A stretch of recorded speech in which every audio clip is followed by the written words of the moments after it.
పండుగ లేదని ఇప్పుడు దాకా ఈ అథెంటికేషన్ లేదు. నేను ఎప్పుడో చేరిపోయినాను, ఎప్పుడో జనసేన తరఫు నుంచి నేను ఎక్కడ సమస్య ఉన్నా దాన్ని పరిగణిస్తూ కొన్ని గ్రూప్స్లో ఉంటూ ఎక్కడెక్కడ సమస్యలు ఉన్నాయి, ఏవి తీరని సమస్యలు ఉన్నాయి, ఎక్కడ మన జనసేన కష్టపడిన వాళ్ళకి విలువ లేదు, చతికిలు పడిపోయాను. వాళ్ళు ఎవరు, ఆ వర్గాలు ఏంటి, ఎక్కడెక్కడ మెయిన్ లీడర్స్ అందరూ నేను పరిశీలించిన దానిలో 20 నుంచి 40 లీడర్లు కష్టపడి రాత్రి పగలనక వాళ్ళు కలిసి వాళ్ళు పెట్టుకుని పక్కన పెట్టేసిన కనీసం వాళ్ళకి విలువ లేదండి.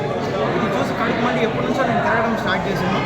మీకు ఈరోజు తెలిసేలాగా ఇలా చేశాను, లేకపోతే ప్రతి వాడు మా పార్టీలో ఉన్నాడా, ఎక్కడో ఉన్నాడు కదా, వీడు రాగుంటూ వీడు చేయనీకు ఇలాంటి మాటలు దుష్ప్రచారాలు చాలానే జరుగుతున్నాయి. కానీ ప్రజలు అల్టిమేట్లీ ఇప్పుడు ప్రజలు ఉంటుంది.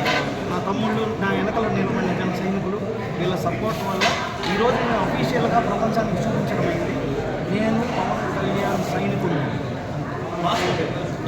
వైసీపీలో పనిచేశాను, టీడీపీలో పనిచేశాను, బీజేపీలో పనిచేశాను. నేను ఏ పార్టీలో కూడా పర్టికులర్ ఇందులో అనుకోకుండా లేదు. మీరు ఏ రికార్డులో చూసుకోండి, ఇదే నా ఫస్ట్ ప్రస్థానం. అదే మీరు ఎక్కడ ఏ ఓటింగ్ చూసినా, ఏ బ్యానర్ చూసినా ఎస్ దీనిలో ఎంట్రీ, యువ నాయకుడు దీనిలో ఎంట్రీ, బస్సీదారుల దీనిలో ఎంట్రీ అనేది చూసినారు తప్ప ఎప్పుడైనా దానికి ముందు దీనిలో అఫీషియల్గా ఉన్నాడు నేను ఎక్కడన్నా ప్రెస్ మీట్ పెట్టాను, కొన్ని స్టేట్మెంట్స్ ఇచ్చాను, కొన్ని నేను చేరుతున్నాను నేను అని చెప్పాను. నాకు మనిషి పరంగా మధుసూదన్ రెడ్డి గారు నాకు గౌరవం, ఆయన వెనక నడిచాను, వచ్చాను ఆయన కదా ఇప్పటికీ వచ్చినా నేను ఆయనకి నమస్కారం పెట్టి ఆయనకి ఇవ్వాల్సిన గౌరవం ఇస్తాను. ఇక్కడ వైసీపీ అనే దానికి దీనికి సంబంధమే లేదు. ఒకటి ప్రజలకు మంచి జరుగుతూ ఉందా, ప్రజలకి న్యాయం జరుగుతూ ఉందా, సమస్యలు తీరుతున్నాయి. ఏవైతే సమస్యలు ఉన్నాయో వీటికి పరిష్కారం ఇచ్చే నాయకుడు, ఒక దిక్సూచి. ఇప్పుడు ఈ మాట ఖచ్చితంగా ప్రజలకు వినిపించేలాగా ఈ వీడియో వేయండి. అప్పుడు నాన్నగారు బతుకున్న రోజుల్లో అర్ధరాత్రి తలుపు కొట్టినా ఆయనకు వచ్చి ట్రీట్మెంట్ చేస్తూ ఉన్నారు. ఏదో ఒక రకమైన సేవ. ఇప్పుడు నాయకుడు ఏదో ఒక రకంగా ఇలా సేవ చేయాలిగా. నాయకుడిని పట్టుకోవాలంటే 100 ఫోన్లు, 100 ప్రోటోకాల్. అవి ప్రోటోకాల్ లేని నాయకుడిలాగా రాత్రి కూడా తలుపు తట్టి అందుబాటులో ఉన్న నాయకుడిలాగా వేణుకుంటున్న నాయకుడిలో మా ఇల్లు అందరూ తెలిసి మీరు తలుపు తట్టండి, నేను వచ్చి మీకోసం ఎంతకైనా ఎంత దూరమైనా వెళ్ళడానికి రెడీ. ఇది ప్రజలు గమనించాలి.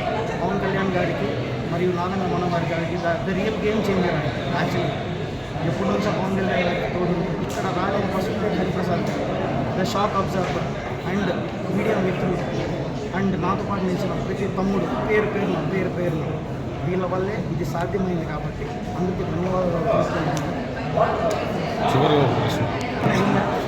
నాకు తెలిసి లేదు. ఇప్పుడు నా అంతకి నేను వర్గం ఫీల్ అవ్వాలంటే వాళ్ళకి వర్గం అనేది లేదండి. ప్రజలకు ఏం జరగలేదు. వాళ్ళు ఏదో రండి, మేము ఏదో అప్పుడు ఎప్పుడో చేసినప్పుడు అది అడ్డం పెట్టుకొని ఇది చేస్తాం, అది చేస్తాం, మా వెనకాల నడవండి, మేము ఇవి చూపిస్తాం, అవి చూపిస్తాం అని. అది కాదు నా leadership. It is not a possession, it's an action. Action చేసేవాడు లీడర్. అంతేగాని హంగులు ఆర్భాటాలు తిరుగుతావాడు లీడర్ కాదు. దానికి సరికొత్త అర్థము, వేరే నానా అర్థము అన్నీ నేనే చూపిస్తాను. కాబట్టి నేనైతే ఫస్ట్ ఆఫ్ ఆల్ వర్గం ఉందని ఫీల్ అవ్వట్లా. అందరూ ఒకే వర్గం, జనసేన వర్గం. అందరూ ఖచ్చితంగా నాన్నగారు దీన్ని ఇంకోటి మీరు మర్చిపోయినారు. మీరు సభ్యత్వాలు చేయలేదు కదా, మీరు అది మర్చిపోయినారే. సభ్యత్వాలు చేయలేదు కదా. First of all doctor SF Basheer అనే వ్యక్తికి ఇంటింటి సభ్యత్వం ఉంది. ఈసారి సభ్యత్వాలు ఎప్పుడైతే స్టార్ట్ అవుతాయి, ఆయన సభ్యత్వాలు ఉన్న ఇంటింటికి నాకు ఒక్క సభ్యత్వం అవ్వదా? 5,000 హయ్యెస్ట్ అని కాలస్ నియోజకవర్గం చెప్తున్నారు. దానికన్నా ఒకటి ఎక్కువ చేసి చూపిస్తాం, ఒక్కటైనా ఎక్కువ చేసి చూపిస్తాం. సో ఉద్యమి మీటింగ్లో కలుస్తాం.